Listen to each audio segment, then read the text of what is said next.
Meditation. இந்த வீடியோவில் மெடிடேஷன்னா என்ன, அதை எப்படி பண்ணுறது அப்படிங்கிறத பற்றி டீட்டெயில்டாக பார்ப்போம். முதல்ல மெடிடேஷன்னா என்ன?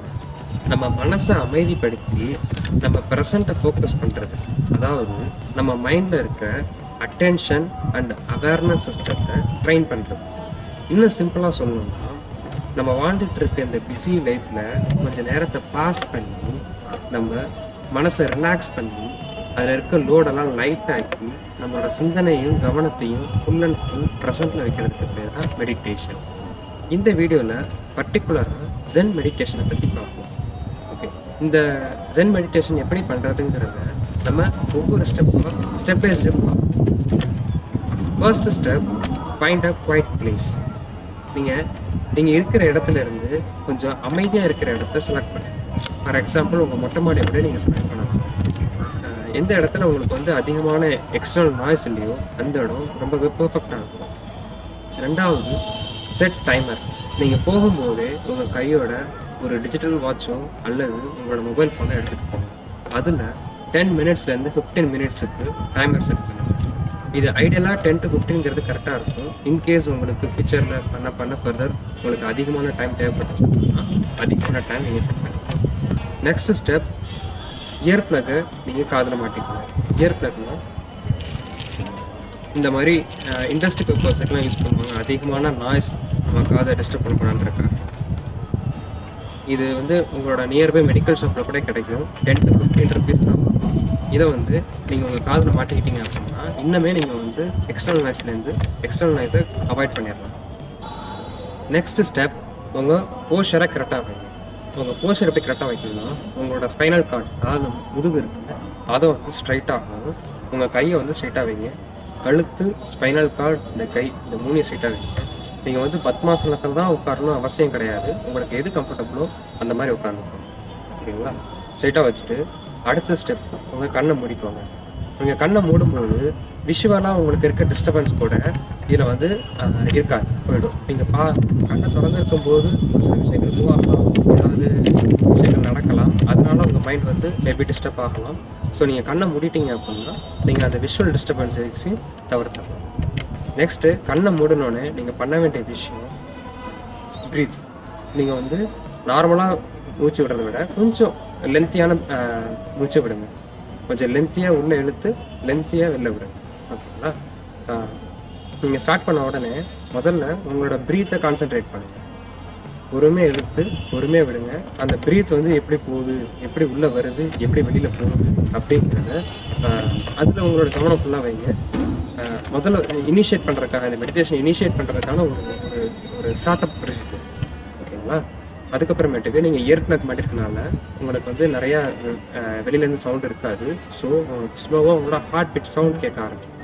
நீங்கள் வந்து அந்த ஹார்ட் பீட் சவுண்டை லிசன் பண்ணுங்கள். அந்த ஹார்ட் பீட்டை ஃபீல் பண்ணுங்கள்.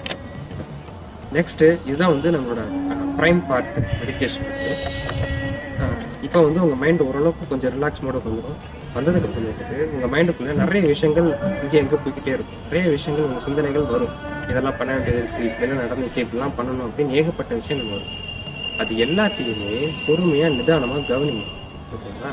அது எப்படி கவனிக்கணும்னா, ஒரு டென்னிஸ் மேட்ச் நடக்கிற இடத்துல ஒரு ஆடியன்ஸ் எப்படி வந்து பால் இங்கேருந்து அங்கே போகுது, அங்கேருந்து இங்கே போகுது அப்படின்னு பார்ப்பாங்களோ, அதே மாதிரி ஒரு தேர்ட் பர்சன் பெர்ஸ்பெக்டிவ்லேருந்து உங்கள் தாட்ஸ் எல்லாம் எங்கெல்லாம் போகுது, என்னெல்லாம் பார்க்குது, எங்கெல்லாம் போகுது அப்படின்றத ஜஸ்ட் ஒரு ஸ்பெக்டேட்டராக, ஒரு வியூவராக என்ன நடக்குதுன்னு மட்டும் பாருங்கள்.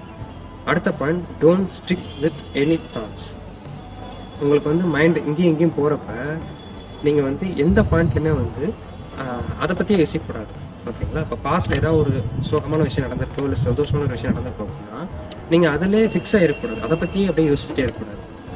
அப்படி இல்லை அப்படின்னா இன்றைக்கி வந்து மெடிடேஷன் பண்ணி முடித்தோடனே தோசை ரெடியாக இருக்கும், நம்ம தோசை சாப்பிட போகிறோம், ஜாலியாக இருக்க போகிறோம் அப்படின்னு அதை பற்றி நம்ம மைண்ட் செட்டாக இருக்கக்கூடாது. உங்களுக்கு ஃப்யூச்சரை பற்றியும் எந்த ஒரு பாயிண்ட்லையுமே, அது பாஸ்ட்டாக இருந்தாலும் சரி ஃப்யூச்சராக இருந்தாலும் சரி, அந்த ஒரு பர்டிகுலர் தாட்டோட ஸ்டிக்காக இருக்காங்க.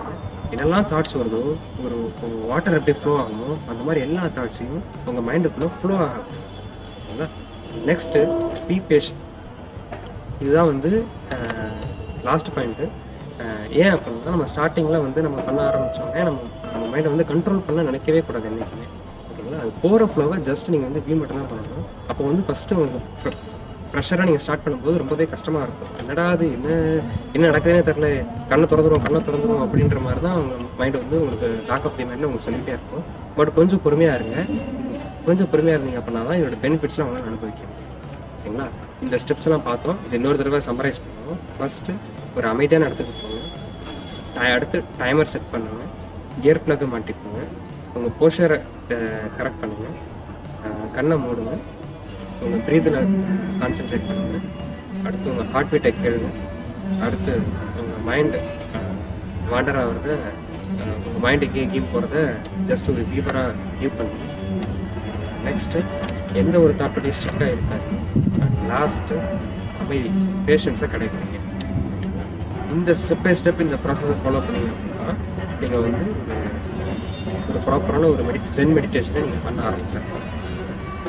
இது மட்டும் இல்லாமல் ஒரு அடிஷ்னல் பாயிண்ட்ஸ்லாம் இருக்குது. அதெல்லாம் என்னென்னு இது வந்து நான் சொன்னது எல்லாமே ஒரு மெடிடேஷன் இன்றைக்கி போகிறீங்க மெடிடேஷன் பண்ணணும் அப்படின்னா இந்த ஸ்டெப்ஸை ஃபாலோ பண்ணி. ஆனால் இதில் ஒரு சின்ன பிரச்சனைகள் இருக்குது. என்னென்னா இதை நீங்கள் பண்ணவே இல்லை, ஃபஸ்ட்டு டைம் வந்து நீங்கள் பண்ணுறீங்க அப்படின்னா உங்களுக்கு வந்து என்ன தோணும் அப்படின்னா, சரி ஓகே இன்றைக்கி நான் மெடிடேஷன் பண்ணேன், எனக்கு எந்த பெனிஃபிட்டுமே கிடைக்கல. ஃபார் எக்ஸாம்பிள் நீங்கள் வந்து ஃபஸ்ட் டைம் புஷ்அப் பண்ணுறீங்க, இல்லை எக்ஸசைஸ் பண்ணுறீங்க, இல்லை ரன்னிங் பண்ணுறீங்க அப்படின்னா ஃபஸ்ட் டே பண்ணிங்க அப்படின்னா நெக்ஸ்ட் டே உங்களுக்கு வந்து ஒரு ஒரு ஸ்லைட்டாக கொஞ்சமாவது வந்து உங்களுக்கு ஒரு இது தெரியும், அவுட்புட் தெரியும். ஓகே நேற்று நம்ம வந்து 2 கிலோமீட்டர் ரன்னிங் ஓடணும், இன்றைக்கி வந்து நமக்கு ஓடுறதுக்கு ஈஸியாக இருக்குது. நம்ம இன்றைக்கி வந்து 10 புஷ்அப்ஸ் எடுத்தோம், இன்றைக்கி வந்து நம்மளால் 15 புஷ்அப்ஸ் எடுக்க முடியாது அப்படின்னு சொல்லிட்டு அந்த பிகினிங்கில் உங்களுக்கு ஒரு சின்ன சேஞ்சஸ் தெரியும். ஆனால் இந்த மெடிடேஷன் பண்ணுறதுல உங்களுக்கு வந்து இமீடியட்டாக எந்த சேஞ்சுமே தெரியாது, எந்த இம்ப்ரூவ்மெண்ட்டுமே தெரியாது. ஆனால் லாங் டேர்மில் கட்டாயம் உங்களுக்கு வந்து ஒரு இம்ப்ரூவ்மெண்ட் கட்டாயம் இருக்கும். ஓகேங்களா? ஸோ ஒரு நாள் 2 நாள் பண்ணிவிட்டு எனக்கு எந்த இம்ப்ரூவ்மெண்ட்டுமே இல்லை, எந்த ரிவார்டுமே கிடைக்கலன்னு சொல்லிட்டு விட்டுட்டு போயிடுறாங்க. கொஞ்சம் பொறுமையாக கன்சிஸ்டண்ட்டாக பண்ணுங்கள். ப்ராக்டிஸ் பண்ணால் கண்டிப்பாக இது வந்து உங்களுக்கு ஒரு நல்ல பெனிஃபிட்ஸை கொடுக்கும். செகண்ட் ஒன், நான் சொன்ன இந்த ஜென் மெடிடேஷனோட தான் ஸ்டிக்காக இருக்கணும்னு எந்த அவசியமே கிடையாது. இந்த மாதிரி நிறைய மெடிடேஷன்ஸ் இருக்குது. மந்த்ரா மெடிடேஷன் இருக்குது, அப்புறமேட்டுக்கு ப்ரீதிங் மெடிடேஷன்ஸ் இருக்குது. இந்த மாதிரி நிறைய டைப்ஸ் ஆஃப் மெடிடேஷன்ஸ் இருக்குது. இதை வந்து எக்ஸ்பெரிமெண்ட் பண்ணி பாருங்கள். நானும் பல எக்ஸ்பெரிமெண்ட்ஸ் பண்ணி பார்த்துருக்கேன். கிட்டத்தட்ட 1.5 இயர்ஸாக நான் வந்து மெடிடேஷன் பண்ணேன். அண்ட் லாஸ்ட் ஒரு 3 to 4 monthஸாக தான் வந்து இந்த ஜென் மெடிடேஷன் பண்ணுறேன். எனக்கு என்னென்ன பெனிஃபிட்ஸ் இதுவரையும் கிடச்சிது அப்படிங்கிறத நான் ஷேர் பண்ணுறேன், அப்புறமேட்டு ஷேர் பண்ணுறேன். ஸோ இதுலேருந்து என்ன சொல்ல வரேன் அப்படின்னா, ஏதோ ஒரு பர்டிகுலர் மெடிடேஷனோட ஸ்டிக்காக இருக்காது. நீங்கள் வந்து எக்ஸ்பெரிமெண்ட் பண்ணி பாருங்கள். ஓகேங்களா? உங்களுக்கு எது செட் ஆகுதுன்னு சொல்லிட்டு அந்த லாஸ்ட் என்னோடய ஒப்பீனியன் சொல்கிறேன். நான் சொன்ன மாதிரி இந்த ஜென் மெடிடேஷனில் எனக்கு கிடைச்ச பெனிஃபிட்ஸ் என்ன அப்படின்னா, ஸ்டார்டிங்கில் எனக்கு வந்து எந்த இம்ப்ரூவ்மெண்ட்டுமே தெரில. நானும் நிறைய இது ட்ரை பண்ணி பார்த்துட்டு இந்த ஜென் தான் வந்து ரொம்ப practical, simple and easy method. இதை நீங்கள் வந்து ஒரு பர்டிகுலர் இடத்துல தான் பண்ணணும் அவசியம் கிடையாது. நீங்கள் எங்கே இருக்கிறீங்களோ அந்த இடத்துல கொஞ்சம் நேரம் உங்கள் போஸ்டரை கரெக்ட் பண்ணிவிட்டு கண்ணை மூடிட்டு நீங்கள் வந்து இதை வந்து ப்ராக்டிஸ் பண்ணலாம். ஸோ எனக்கு வந்து இந்த 3 months or 4 months பண்ணதில் என்ன பெனிஃபிட் கிடைச்சிது அப்படின்னா, நான் வந்து எந்த ஒரு விஷயத்தையும் பெருசாக ரியாக்ட் பண்ணுறதை குறைச்சிட்டேன். அதுக்கு வந்து ரெஸ்பாண்ட் பண்ணுறதுக்கு கொஞ்சம் எனக்கு வந்து இந்த மெடிடேஷன் மூலயமா எனக்கு கிடைச்ச ஒரு பெனிஃபிட்னு சொல்லுவேன். மேபி இன்னும் லாங் டேர்மில் இன்னும் நிறைய பெனிஃபிட்ஸ் கிடைக்கலாம், இல்லை எனக்கு கிடைச்சிருக்கலாம், அதை நான் வந்து தெரிஞ்சுக்காமல் கூட இருந்திருக்கலாம். ஸோ இந்த மெடிடேஷனை ட்ரை பண்ணி பாருங்கள். இல்லை நான் சொன்னதில் ஏதாவது டவுட்ஸ் இருந்துச்சு அப்படின்னா கீழே கமெண்ட் செக்ஷனில் சொல்லுங்கள், நான் கிளியர் பண்ண ட்ரை பண்ணுறேன். ஆர்எல்ஸ் ஏதாவது புரியல அப்படின்னா, இல்லை பர்டிகுலராக ஏதாவது ஒரு விஷயத்தை பற்றி வீடியோ பண்ணணும்னா அதையும் கமெண்ட் செக்ஷனில் சொல்லுங்கள்.